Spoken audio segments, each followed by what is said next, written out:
Hi everyone. So I wanted to do an update with this video and just kind of talk about things that I didn't get to talk about in my blog or things that have come up because of it, and just kind of address some things in general. So let's get right to it. First thing I have is people asking me why I do this, and there's several reasons.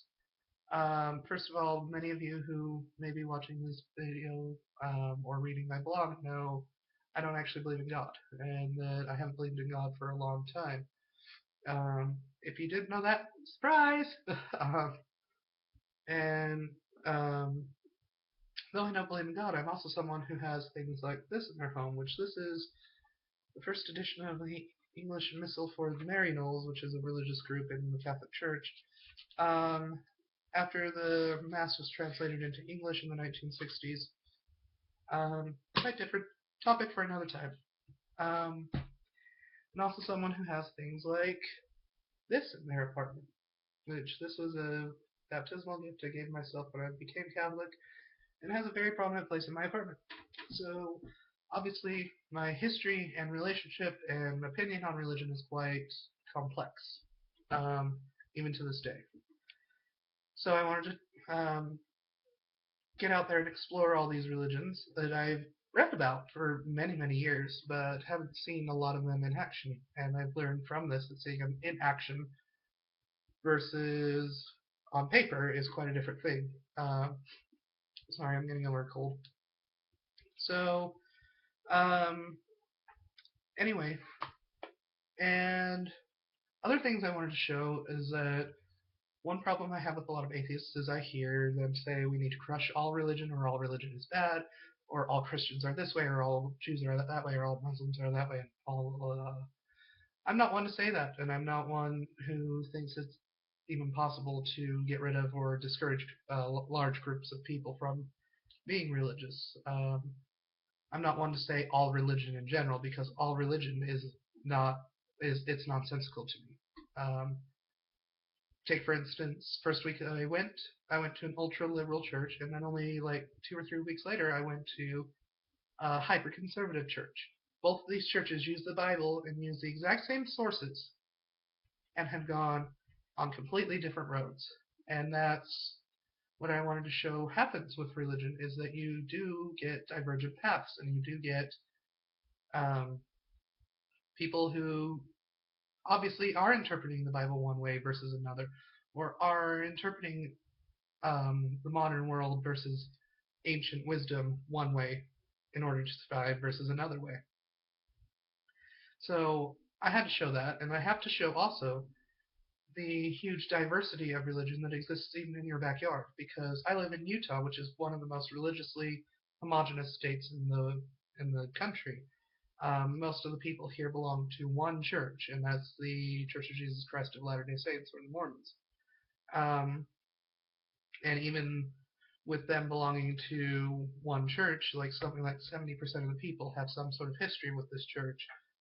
There's still all of these religions here in my backyard that I'm able to explore, and I wanted to show that you're not that far from diversity in your daily life.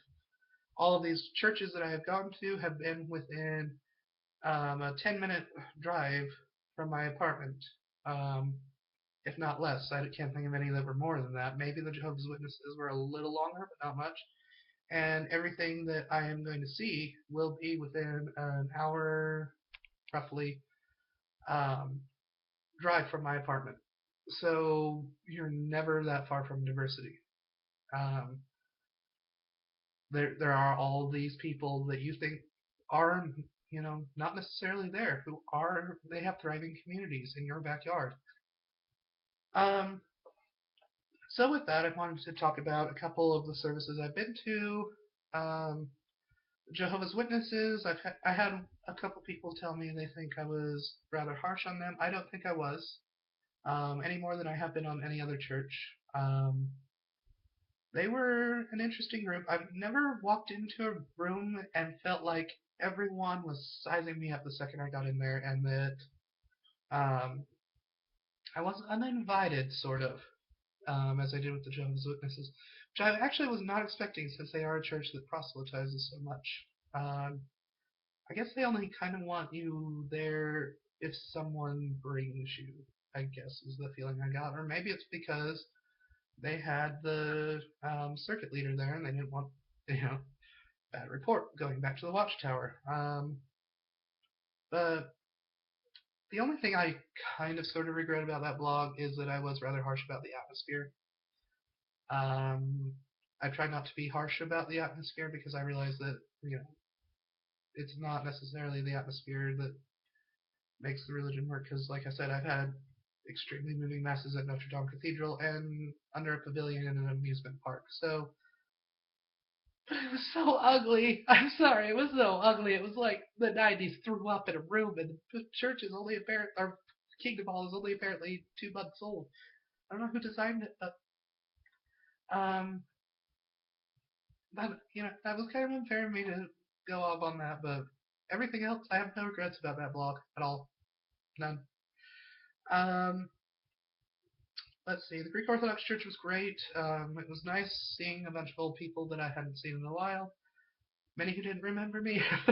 As soon as I mentioned who I was and how I knew people there, all clicked in a lot of their heads. Father Mario, the priest there, is awesome. Um, he was a great guy. I would actually like to get to know him better. The UU Church was great. I have to do a big old shout out to the Unitarian Universalist Church of Ogden for several reasons. Number one, that service was amazing. I've had very few things actually speak to my heart like that. So good job there. Also, I have to do a big thank you to the minister there, Teresa. If you're watching this that was invaluable. Teresa reposted my blog a couple of places, and it ended up getting picked up by the national news magazine for the Unitarian Church and was posted on their blog, which meant that I got nearly 2,000 hits on this blog that day. Well, no, within 2 days, but that's insane to me. It's more than I've seen anywhere else. So that was awesome, and and so yeah, that was great. I got a few pamphlets from there, which I have not read most of them. A couple of them I will not read. I've got these. I know I'll never read these, um, but I got them anyway, just because I like seeing that in a church. Um, read that. That's okay. I need to read that, and I read that, and that was fun. Um, and then there's the program from the UU Church. Simple program, just has the service and the calendar with announcements, nothing big. Yeah, I had the Buddhist one, but I don't know where it went to. So the Buddhist service had amazing people, lovely, lovely, lovely people. Um, everyone I talked to was very friendly.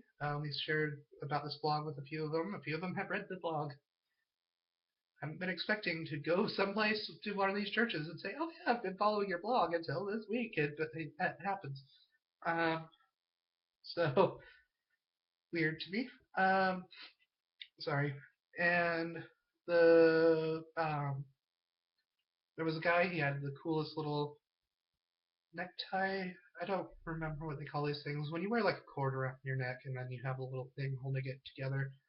Um, they're so common around here. I don't know why. I don't know what they're called, but um, his was the Wheel of Dharma. And, he had it custom made. It looked really cool. Um, very sorry about that.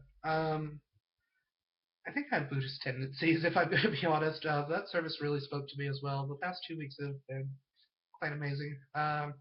Also, the ladies. So I mentioned in the blog that they had those pancakes that had the bead pasted. So yummy. That should have been in my life years ago. And also the tea with the brown rice. And those lovely ladies at the congregation, they heard us talking about how much we loved the tea so much.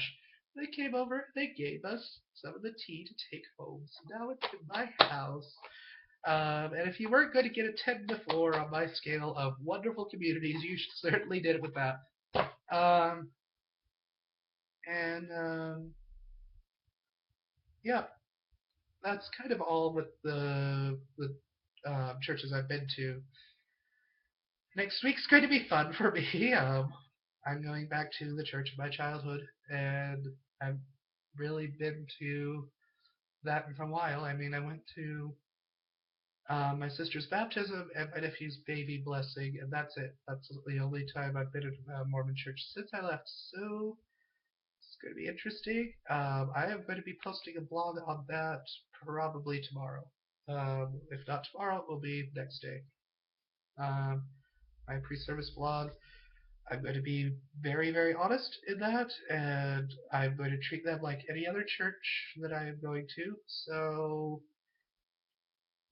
if I offend friends or family with this, I guess that's the price I pay, but I'm not going in trying to be offensive, and I'm going to be as objective as I can be. With that being said, uh, I'm not looking forward to this. I still carry a lot of baggage from that church, and I'm going to be actually very honest in my blog about my history with them and how it might color some things. And that's really all I have to say now. Until next time, peace be with you.